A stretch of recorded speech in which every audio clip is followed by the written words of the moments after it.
हे सुमुखी, कहो तो अपनी सुंदरता से करोड़ों कामदेव को लजाने वाले ये तुम्हारे कौन हैं? उनकी ऐसी प्रेम में सुंदर वाणी सुनकर सीताजी सकुचा गई और मन ही मन मुस्कुराई। उत्तम गौर वन वाली सीताजी उनको देखकर संकोच वश पृथ्वी की ओर देखती हैं।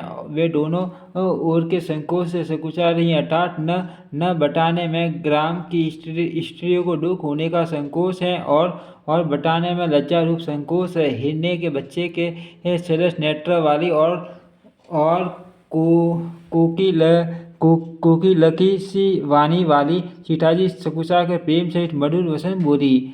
ये जो सहज स्वभाव सुंदर और गोरे शरीर के हैं, उनका नाम लक्ष्मण है। ये मेरे छोटे देवर हैं। फिर सीताजी ने लज्जावश अपने सुंदर मुख को आंचल ढककर और प्रियतम श्री राम जी की ओर निहार कर भौहें टेढ़ी करके खंजन पक्षी से सुंदर नेत्रों को तीव्र करके सीताजी ने इशारे से उन्हें कहा कि ये श्री रामचंद्र जी मेरे पति हैं। ये जानकर गांव की सब युवती स्त्रियां इस प्रकार आनंदित हुई मानो कंगालों ने धन की राशियाँ लूट ली हो। वे अत्यंत प्रेम से सीताजी के पैरों पड़कर बहुत प्रकार से आशीष देती हैं, शुभ कामना करती हैं कि जब तक शेष जी के सिर पर पृथ्वी रहे तब तक तुम सदा सुहागिनी बनी रहो और पार्वती जी के सम्मान अपने पति की प्यारी हो। ये है देवी, हम पर कृपा न छोड़ना, बनाए रखना। हम बार बार हाथ जोड़कर विनती करती हैं, जिसमें आप फिर इसी रास्ते लौटे और हमें अपनी राशि जानकर दर्शन दे। सीताजी ने उन सब को प्रेम की प्यासी देखा और मधुर वचन कह कहकर उनका भलीभांति संतोष किया, मानो चांदनी ने कुमुदिनियों को खिलाकर पुष्ट कर दिया हो। उसी समय श्री रामचंद्र जी का रुख जानकर लक्ष्मी जी ने कोमल वाणी से लोगों से रास्ता पूछा। यह सुनते स्त्री पुरुष दुखी हो गए, उनके शरीर पुलकित हो गए और नेत्रों में वियोग की संभावना से प्रेम का जल भर आया। उनका आनंद मिट गया और मन ऐसे उदास हो गए मानो विधाता दी हुई संपत्ति छीने लेता हो। कर्म की गति समझकर उन्होंने धैर्य धारण किया और अच्छी तरह निर्णय करके सुगम मार्ग बतला दिया। तब लक्ष्मण जी और जानकी जी सहित श्री रघुनाथ जी ने गमन किया और सब लोगों को प्रिय वचन कहकर लौटाया, किंतु उनके मनों को अपने साथ ही लगा लिया। लौटते हुए वे स्त्री पुरुष बहुत ही पछताते हैं और मन ही मन देव को दोष देते हैं, पर बड़े विषाद के साथ कहते हैं कि विधाता के सभी काम उल्टे हैं। वह विधाता बिल्कुल निरंकुश, स्वतंत्र, निर्दय और निडर हैं, जिसने चंद्रमा को रोगी, घटने बढ़ने वाला और कलंकी बनाया, कल्पवृक्ष को पेड़ और समुद्र को खारा बनाया। उसी ने इन राजकुमारों को वन में भेजा है। जब विधाता ने इनको वनवास दिया है तब उसने भोग विलास व्यर्थ बनाया। जब ये बिना जूते के नंगे पैरों रास्ते में चल रहे हैं, तब विधाता अनेकों वाहन सवारियां व्यर्थ ही रचे। जब ये कुश और पत्ते बिछाकर जमीन पर ही पड़े रहते हैं, तब विधाता सुंदर सेज, पलंग और बिछौने किस लिए बनाता है। विधाता ने जब इनको बड़े बड़े पेड़ों के नीचे का निवास दिया, तब उज्ज्वल महलों को बनाकर उसने व्यर्थ ही परिश्रम किया।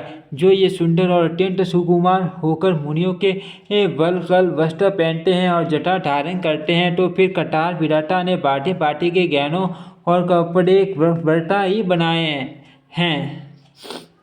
जो ये कंठ मूल फल खाते हैं तो जगत में अमृत आदि भोजन व्यर्थ ही है। कोई एक कहते हैं ये स्वभाव से ही सुंदर है, इनका सौंदर्य, माधुर्य, नित्य और स्वाभाविक है। ये अपने आप प्रकट हुए हैं, ब्रह्मा के बनाए नहीं। हमारे कानों, नेत्रों और मन के द्वारा अनुभव में आने वाली विधाता की करनी को जहाँ तक वेदों ने वर्णन करके कहा, वहाँ तक स्वर्ग लोकों में ढूंढ देखो, ऐसे पुरुष और ऐसी स्त्रियाँ कहाँ हैं? कहीं भी नहीं। इसी से सिद्ध है कि ये विधाता के स्वर्ग लोकों से अलग हैं और अपनी महिमा से ही आप निर्मित हुए हैं।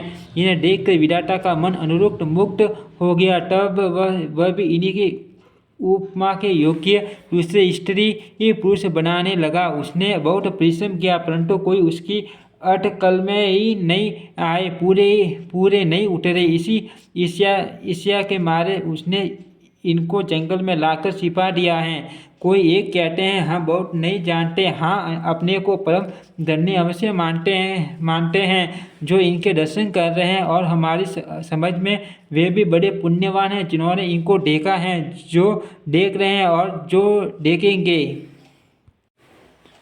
इस प्रकार प्रिय वचन कहकर सब नेत्रों में प्रेम अश्रु का जल भर लेते हैं और कहते हैं कि ये अत्यंत सुकुमार शरीर वाले दुर्गम कठिन मार्ग में कैसे चलेंगे। स्त्रियाँ स्नेहवश विकल हो जाती है, मानो संध्या के समय सखी भाभी वियोग की पीड़ा से सो रही हो, दुखी हो रही हो। इनके शरण कमलों को कोमल तथा मार्ग को कठोर जानकर वे व्यथित हृदय से उत्तम वाणी कहती है। इनके कोमल और लाल स्वर्णों तलवों को छूटे ही पृथ्वी वैसे ही सकुचा जाती हैं जैसे हमारे हृदय सकुचा रहे हैं। जगदीश्वर ने यदि इन्हें वनवास ही दिया है तो सारे रास्ते को पुष्पमय क्यों नहीं बना दिया। यदि ब्रह्मा से मांगे मिले तो यह सखी हम तो उनसे मांग कर इन्हें अपनी आंखों में ही रखे। जो स्त्री पुरुष इस अवसर पर नहीं आए वे श्री सीता राम जी को नहीं देख सके। उनके सौंदर्य को सुनकर वे व्याकुल होकर पूछते हैं कि भाई अब तक वे कहाँ तक गए होंगे, और जो समर्थ हैं वे दौड़ते हुए जाकर उनके दर्शन कर लेते हैं और जन्म का परम फल पाकर विशेष आनंदित होकर लौटते हैं। गर्भवती प्रसूता आदि अबला स्त्रियाँ बच्चे और बुढ़े दर्शन न पाने से हाथ मलते और पछताते हैं। इस प्रकार जहाँ श्री रामचंद्र जी जाते हैं वहाँ लोग प्रेम के वश में हो जाते हैं। सूर्य कुल रूपी कुमुदिनी के प्रफुल्लित करने वाले चंद्रमा स्वरूप श्री रामचंद्र जी के दर्शन कर गांव में ऐसा ही आनंद हो रहा है। जो लोग वनवास दिए जाने का कुछ भी समाचार सुन पाते हैं वे राजा रानी दशरथ कैकेयी को दोष लगाते हैं। कोई एक कहते हैं कि राजा बहुत ही अच्छे हैं जिन्होंने हमें अपने नेत्रों का लाभ दिया। स्त्री पुरुष सभी आपस में सीधी स्नेह भरी सुंदर बातें कह रहे हैं। कहते हैं हे वे माता पिता धन्य हैं जिन्होंने इन्हें जन्म दिया, वह नगर धन्य है जहाँ से ये आए हैं, वह देश पर्वत वन और गांव धन्य है, और वही स्थान धन्य है जहाँ ये जाते हैं। ब्रह्मा ने उसी को दसकर सुख पाया जिसके ये श्री रामचंद्र जी सब प्रकार से स्नेही हैं। प्रतीक रूप श्री राम लक्ष्मण की सुंदर कथा सारे रास्ते और जंगल में सा गई। रघुकुल रूपी कमल के खिलाने वाले सूर्य श्री रामचंद्र जी इस प्रकार मार्ग के लोगों को सुख देते हुए सीता जी और लक्ष्मण जी सहित वन को देखते हुए चले जा रहे हैं। आगे श्री राम जी हैं, पीछे लक्ष्मण जी सुशोभित हैं, तपस्वियों के वेश बनाए दोनों बड़ी ही शोभा पा रहे हैं। दोनों के बीच में सीता जी कैसे सुशोभित हो रही है जैसे ब्रह्मा और जीव के बीच में माया। फिर जैसे सभी मेरे मन में बस रही हैं उसको कहता हूँ मानो वसंत ऋतु और कामदेव के बीच में रति कामदेव की स्त्री शोभित हो। फिर अपने हृदय में खोजकर उपमा कहता हूँ कि मानो बुध चंद्रमा के पुत्र और चंद्रमा के बीच में रोहिणी चंद्रमा की स्त्री सो रही हो। प्रभु श्री रामचंद्र जी के जमीन पर अंकित होने वाले दोनों शरण चिन्हों के बीच में पैर रखती हुई सीता जी कई भगवान के शरण चिन्हों पर पैर न टिक जाए इस बात से डरते हुए मार्ग में चल रही हैं, और लक्ष्मण जी मर्यादा की रक्षा के लिए सीता जी और श्री रामचंद्र जी दोनों के शरण चिन्हों को बचाते हुए उन्हें दाहिनी रखकर रास्ता चल रहे हैं। श्री राम जी लक्ष्मण जी और सीता जी सुंदर प्रीति वाणी का विषय नहीं है अर्थात अनिर्वचनीय है। अर्थ वह कैसे कही जा सकती है। पक्षी और पशु भी उस छवि को देखकर प्रेमानंद में मगन हो जाते हैं। प्रतीक रूप श्री रामचंद्र जी उनके भी चित्त चुरा लिए हैं। प्यारे प्रतीक सीता जी सहित दोनों भाइयों का जिन लोगों ने देखा उन्होंने भव का अगम मार्ग जन्म मृत्यु रूपी संसार में भटकने का भयानक मार्ग बिना ही परिश्रम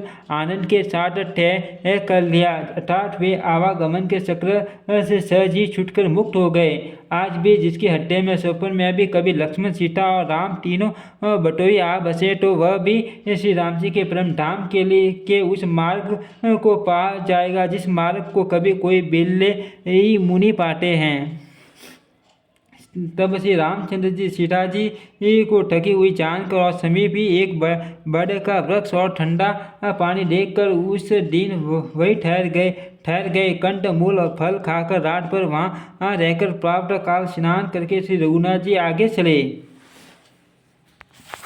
सुंदर वन, तालाब और पर्वत देखते हुए प्रभु श्री रामचंद्र जी वाल्मीकि जी के आश्रम में आए। श्री रामचंद्र जी ने देखा कि मुनि का निवास स्थान बहुत सुंदर है, जहाँ सुंदर पर्वत, वन और पवित्र जल हैं। सरोवर में कमल और वनों में वृक्ष फूल रहे हैं और मकरंद रस में मस्त हुए भौरे सुंदर गुंजार कर रहे हैं। बहुत से पक्षी और पशु कोलाहल कर रहे हैं और वैर से रहित होकर प्रसन्न मन से विचर रहे हैं। पवित्र और सुंदर आश्रमों को देखकर कमल नयन श्री रामचंद्र जी हर्षित हुए। रघुश्रेष्ठ श्री राम जी का आगमन सुनकर मुनि वाल्मीकि जी उन्हें लेने के लिए आगे आए। श्री रामचंद्र जी ने मुनि को दंडवत किया। विप्रश्रेष्ठ मुनि ने उन्हें आशीर्वाद दिया। श्री रामचंद्र जी की छवि देखकर मुनि के नेत्र शीतल हो गए। सम्मानपूर्वक मुनि उन्हें आश्रम ले आए। श्रेष्ठ मुनि वाल्मीकि जी ने प्राण प्रिय अतिथियों को पाकर उनके लिए मधुर कंद, मूल और फल मंगवाए। श्री सीता जी, लक्ष्मण जी और रामचंद्र जी ने फलों को खाया। तब मुनि ने उनको विश्राम करने के लिए सुंदर स्थान बतला दिए। मुनि श्री राम जी के पास बैठे हैं और उनकी मंगल मूर्ति को नेत्रों से देखकर वाल्मीकि जी के मन में बड़ा भारी आनंद हो रहा है। तब श्री रघुनाथ जी कमल सदस्य हाथों को जोड़कर कानों को सुख देने वाले मधुर वचन बोले। हे मुनिनाथ, आप त्रिकालदर्शी हैं। संपूर्ण विश्व के आपके लिए हथेली पर रखे हुए बेर के सम्मान है। प्रभु श्री रामचंद्र जी ऐसा कहकर फिर जिस प्रकार से रानी कैकेयी ने वनवास दिया वह सब कथा विस्तार से सुनाई और कहा, हे प्रभु, पिता की आज्ञा का पालन, माता का हित और भरत जैसे स्नेही एवं धर्मात्मा भाई का राजा होना और फिर मुझे आपके दर्शन होना, ये सब मेरे पुण्यों का प्रभाव है। हे मुनिराज, आपके चरणों का दर्शन करने से आज हमारे सब पुण्य सफल हो गए। हमें सारे पुण्यों का फल मिल गया। अब जहाँ आपकी आज्ञा हो और जहाँ कोई भी मुनि उद्वेग को प्राप्त न हो, क्योंकि जिनसे मुनि और तपस्वी दुख पाते हैं वे राजा बिना अग्नि के ही अपने दुष्ट कर्मों से ही जलकर भस्म हो जाते हैं। ब्राह्मणों का संतोष सब मंगलों की जड़ है और बूढ़े ब्राह्मणों का करोड़ों कुलों को भस्म कर देता है। ऐसा हृदय में समझकर वह स्थान बतलाइए जहाँ मैं लक्ष्मण और सीता सहित जाऊँ और वहाँ सुंदर पत्तों और घास की कुटी बनाकर हे दयालु कुछ समय निवास करूँ। श्री राम जी की सहज ही सरल वाणी सुनकर ज्ञानी मुनि वाल्मीकि बोले, धन्य धन्य हे रघुकुल के ध्वजा स्वरूप, आप ऐसा क्यों न कहेंगे। आप सदैव वेद की मर्यादा का पालन रक्षण करते हैं।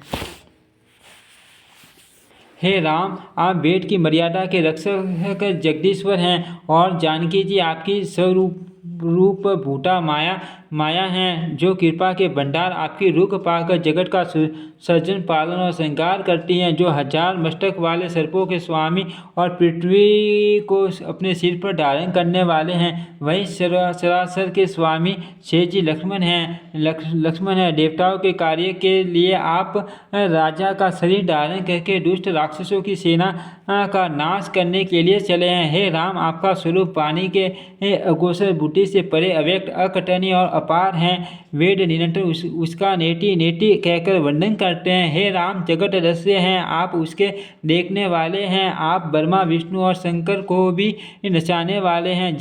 जब वे भी आपके मर्म को नहीं जानते, तब और कौन आपको जानने वाला है। वही आपको जानता है जिसे आप जना देते हैं और जानते ही वह आपका स्वरूप बन जाता है। हे रघुनंदन, हे भक्तों के हृदय के शीतल करने वाले संदन, आपकी ही कृपा से भक्त आपको जान पाते हैं। आपकी देह चिदानंदमय है। यह प्रकृति जन्य पंच महाभूतों की बनी हुई कर्म बंधन युक्त त्रिदेह विशिष्ट माइक नहीं है और उत्पत्ति, नाश, वृद्धि क्षय आदि सब विकारों से रहित हैं। इस रहस्य को अधिकारी पुरुष ही जानते हैं। आपने देवता और संतों के कार्य के लिए दिव्य नर शरीर धारण किया है और प्रकृति के तत्वों से निर्मित देह वाले साधारण राजाओं की तरह से कहते और करते हैं।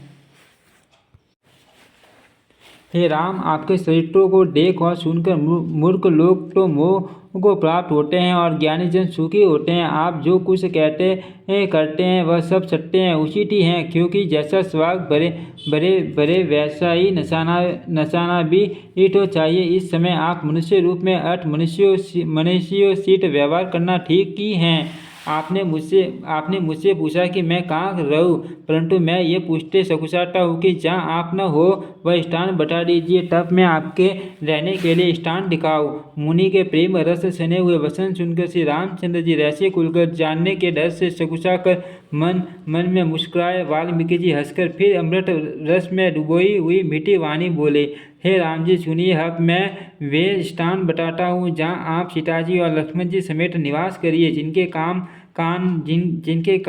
कान समुद्र की भांति आपकी सुंदर कथा रूपी अनेकों सुंदर नदियों से निरंतर बढ़ते रहते हैं, परंतु कभी पूरे टूट नहीं होते। उनके हड्डी आपके लिए सुंदर घर हैं और जिन्होंने अपने नेत्रों को चातक बना रखा है, जो आपके दर्शन रूपी मेघ के लिए सदा लालायित रहते हैं, तथा जो भारी भारी नदियों समुद्रों और झीलों का निरादर करते हैं और आपके सौंदर्य रूपी मेघ के एक बूंद जल से सुखी हो जाते हैं। अर्थात आपके दिव्य सच्चिदानंदमय स्वरूप के किसी भी एक अंग की जरा सी भी झांकी के सामने स्थूल, सूक्ष्म और कारण तीनों जगत के अर्थात पृथ्वी, स्वर्ग और ब्रह्मा लोक तक के सौंदर्य का तिरस्कार करते हैं। हे रघुनाथ जी, उन लोगों के हड्डी रूपी सुखदायी भवनों में आप भाई लक्ष्मण और सीता सहित निवास कीजिए।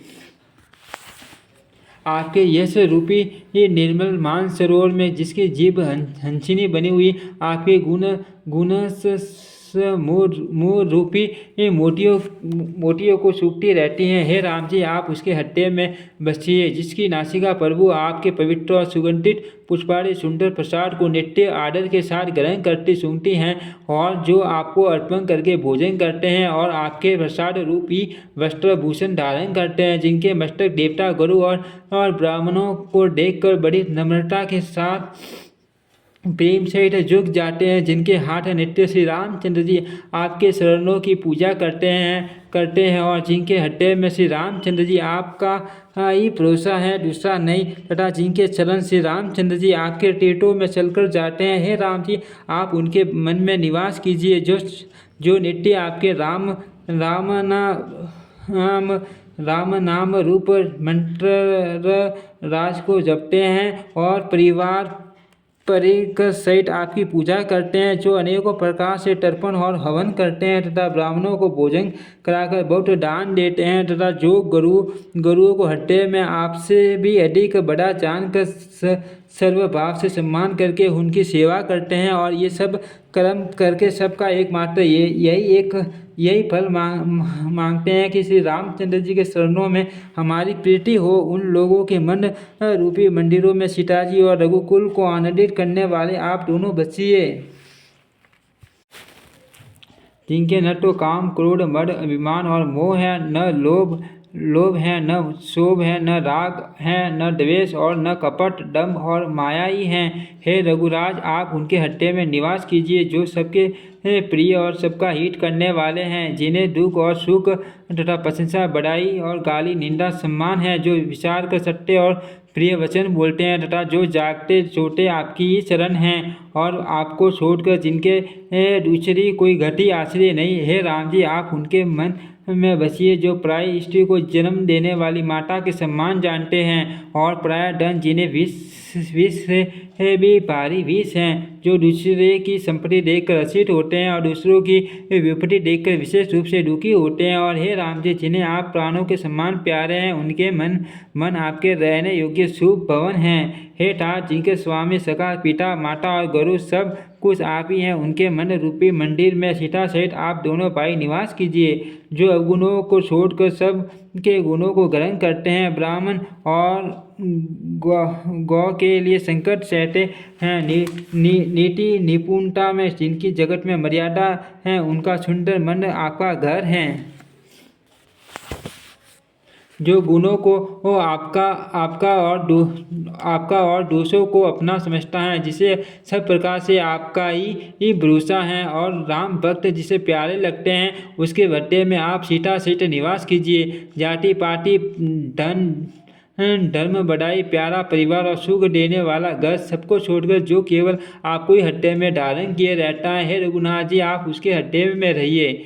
स्वर्ग नरक और मोक्ष जिसकी दृष्टि में सम्मान है, क्योंकि वह जहाँ तहाँ सब जगह केवल धनुष बाण धारण किए आपको ही देखते हैं, और जो कर्म से वसन से और मन से आपका दास है, हे राम जी आप उसके हड्डे में डेरा कीजिए। जिसको कभी कुछ भी न चाहिए और जिसका आपसे स्वाभाविक प्रेम है, आप उसके मन में निरंतर निवास कीजिए, वह आपका अपना घर है। इस प्रकार मुनि श्रेष्ठ वाल्मीकि जी ने श्री रामचंद्र जी को घर दिखाए। उनके प्रेम पूर्वक वचन श्री राम जी के मन को अच्छे लगे। फिर मुनि ने कहा, हे सूर्यकुल के स्वामी सुनिए, अब मैं इस समय के लिए सुखदायक आश्रम कहता हूँ, निवास स्थान बतलाता हूँ। आप चित्रकूट पर्वत पर निवास कीजिए, वहाँ आपके लिए सब प्रकार की सुविधाएं हैं। सुहावना पर्वत हैं और सुंदर वन है, वह हाथी शेर हिरण और पक्षियों का विहार स्थल है। वहाँ पवित्र नदी है जिसकी पुराणों ने प्रशंसा की है और जिसको अत्रि ऋषि की पत्नी अनसुईया जी अपने तपोबल से लाई थी। वह गंगा जी की धारा है, उसका मंदाकिनी नाम है। वह सब पाप रूपी बालकों को खा डालने के लिए डाकिनी डाइन रूप हैं। अत्रि आदि बहुत से श्रेष्ठ मुनि वहाँ निवास करते हैं, जो योग जप और तप करते हुए शरीर को कष्ट हैं। हे राम जी चलिए सबके परिश्रम को सफल कीजिए और पर्वत श्रेष्ठ चित्रकूट को भी गौरव दीजिए। माँ मुनि वाल्मीकि जी ने चित्रकूट की अपरिमित महिमा बखानकर कही। तब सीता जी सहित दोनों भाइयों ने आकर श्रेष्ठ नदी मंदाकिनी में स्नान किया। श्री रामचंद्र जी ने कहा, लक्ष्मण बड़ा अच्छा घाट है, अब यहीं कहीं ठहरने की व्यवस्था करो। तब लक्ष्मण जी ने पयस्विनी नदी के उत्तर के ऊँचे किनारे को देखा और कहा कि इसके चारों ओर धनुष के जैसा एक नाला फिरा हुआ है। नदी मंदाकिनी उस धनुष की प्रतिष्ठा डोरी है और सम दम दान बाण है। कलयुग के समस्त पाप उसके अनेकों हिंसक पशु रूप निशाने हैं। चित्रकूट ही मानो अचल चिकारी है, जिसका निशाना कभी चूकता नहीं और जो सामने से मारता है। ऐसा कहकर लक्ष्मण जी ने स्थान दिखलाया। स्थान को देखकर श्री रामचंद्र जी ने सुख पाया। जब देवताओं ने जाना कि श्री रामचंद्र जी का मन यहाँ रम गया, तब वे देवताओं के प्रधान ठवई मकान बनाने वाले विश्वकर्मा को साथ लेकर चले। सब देवता कोल बिलों के वेश में आए और उन्होंने दिव्य पट्टों और घासों के सुंदर घर बना दिए। दो ऐसी सुंदर कुटियाँ बनाई जिनका वर्णन नहीं हो सकता। उनमें एक बड़ी सुंदर छोटी सी थी और दूसरी बड़ी थी। लक्ष्मण जी और जानकी जी सहित प्रभु श्री रामचंद्र जी सुंदर घास पट्टों के घर में शोभायमान हैं, मानो कामदेव मुनि का वेश धारण करके पत्नी रति और वसंत ऋतु के साथ सुशोभित हो। मासा प्रयाण 7वां विश्राम। ओम श्री राम चरितमानस नमः।